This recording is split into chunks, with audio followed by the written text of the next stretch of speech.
Welcome, in front of me is the UMIDIGI S3 Pro, and today I'll show you how to enable and set up the Do Not Disturb mode. So to start off, let's actually find the Do Not Disturb mode somewhere in the notification panel, which for me it looks like it's on the third spot right over here.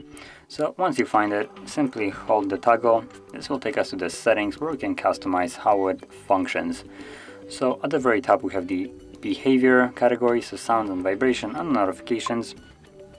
So we can tap on each one of them, so sound and vibration, and we can set if we want those or not during the Do Not Disturb mode. Now, if they're enabled, when Do Not Disturb mode is turned on, it will allow alarms and media, but no touch sounds. Then we have notifications. So here we have two predefined ones, so no sound from notifications or no visual or sound from notifications. But you can also go into the custom one, tap on the gear icon, and basically set up what can actually make noise, what can't, what will pop up and what won't.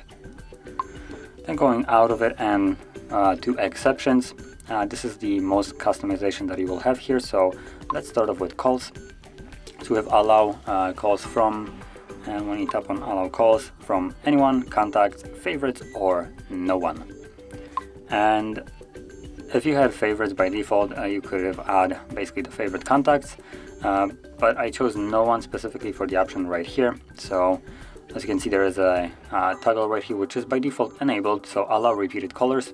If the same person calls a second time within a 15-minute period, they will be actually able to reach you, and this option will completely bypass whatever is set right here. So if you set it to none like I have, it doesn't really matter. If that whoever calls you twice, the second time around they will be able to reach you no matter what the setting here is, assuming they do fit in that 15-minute time range. Then we have calls, which is very similar to, not calls but messages, which is very similar to calls. So again, if we tap on it, everyone, no one, contacts, and favorites. Choose whichever one you want. And also we have the reminders and events as a toggle, so if you want to turn it on, if you don't, disable it.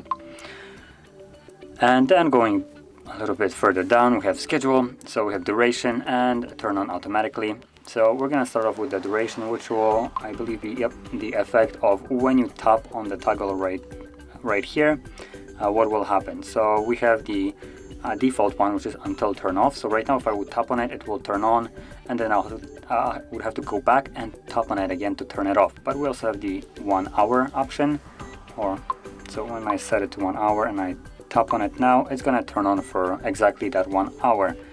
Now I could change it to, for instance, have 6 hours by default. So now if I would enable it, it's going to be for 6 hours instead of 1.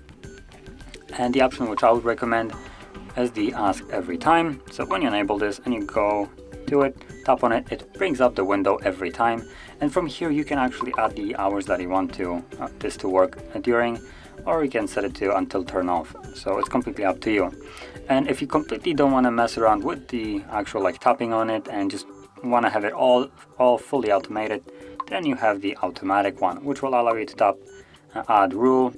From here, let's select time, name it whatever you want, and from here set it to however you like it to work.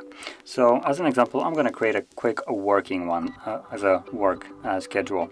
So Monday through Friday, start 9 to 5, 9 to 5, and also you have the option alarms can override end time. So if you set an alarm clock before 5 p.m. it will end the Do Not Disturb mode that day. So once that's all set, you can leave it and automatically it will become enabled, as you can see right here, on. And if it's during that time as well, during work time, it will also become enabled right here, which you can see based on the name right here underneath the Do Not Disturb mode. So that is how you add the automatic rule. And basically that's all you have to do for the setup of it. So if you found this video helpful, don't forget to hit like, subscribe, and thanks for watching.